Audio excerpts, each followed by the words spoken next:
It's not uncommon for RPGs to blend themselves in with other genres, and most of the time these hybrid RPGs work well together. However, there's a certain crossover that hasn't seen the light of day too many times for whatever reason. That is the sports RPG. Seriously, how many times have you seen a story-driven RPG with sports gameplay? Aside from the obvious Blitzball, which was only a minigame, probably not too often. Supergiant Games, developers of the critically acclaimed Transistor and Bastion, have done just this. I introduced you to Pyre, the basketballish, religious, survivorish role-playing game with loads of charm. You wouldn't think it, but this concept works exceptionally well and presents us with something new. Pyre is definitely a title worth checking out. So, what is Pyre all about? Your character wakes up in the downside, which is basically the dingy part of the world. This is where all beings are thrown when they screw up in the upper world, the Commonwealth. The downside is basically a prison. You're free to do whatever you want, but you're stuck there for good with no hope of returning to the Commonwealth.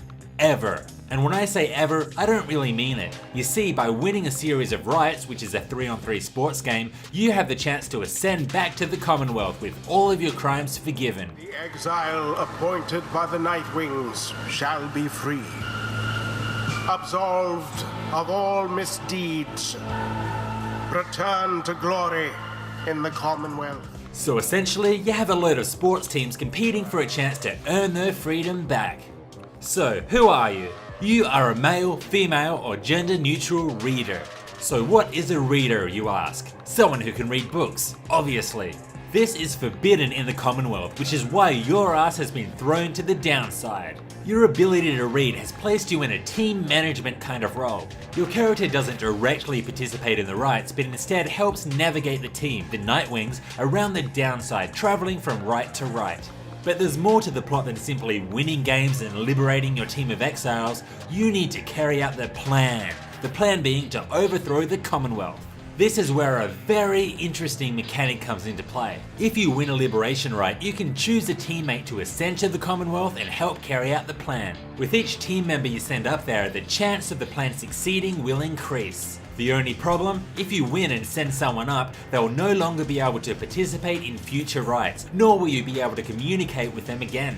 This is bittersweet. The more you talk to your allies, the more you learn about them, and some of these characters are very interesting. Naturally, you want them around, but at the same time, you might think they deserve freedom based on who they are and what they've been through. And what if a particular character has been a key factor in helping you win your rights? Do you really want to get rid of them? This is basically like letting LeBron James retire in the middle of his career. There are so many factors to consider here. The decisions you have to make are significant and will greatly change the progression of Pyre. It's also worth mentioning that the opposing teams are also interesting. They all have their motivations and reasons for being where they are. This is where it gets even more complicated. If you lose the final right for each cycle, your opponents will ascend instead. And believe it or not, sometimes this doesn't seem like such a bad thing. Win or lose, the show must go on.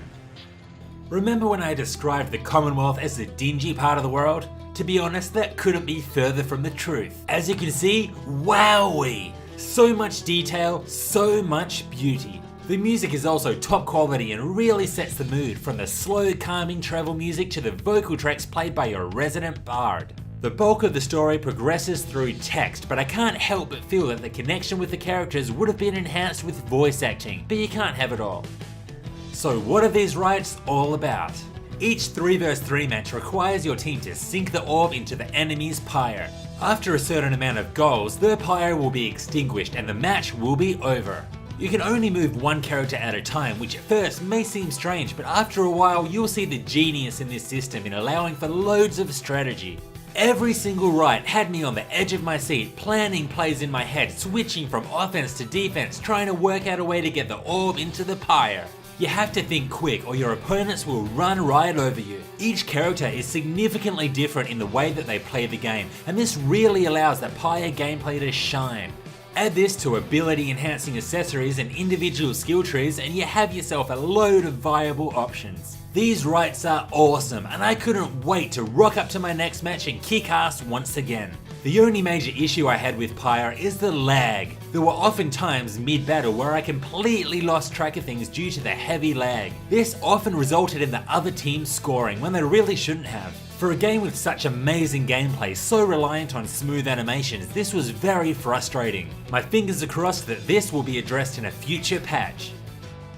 For those of you that don't want to go through the story to experience the amazing gameplay, there is a versus mode. Here you can select from all of the characters, even those on other teams. You can set match conditions and then battle it out non-stop. I'm really glad they have this feature, even if it is quite limited. A season or a tournament mode would really take this to the next level. There's also local multiplayer, which was a good move, but once again an online mode would have taken this even further. Unfortunately, the developers have no intention of implementing this feature due to the heavy resources required for such a small development team. I guess couch multiplayer will have to do. Pyre is awesome. It's not often you come across an RPG that does so many things differently and succeeds. Creating an original sports game and throwing in loads of RPG elements is genius. The story is great and far more than a simple mechanic used to present the gameplay.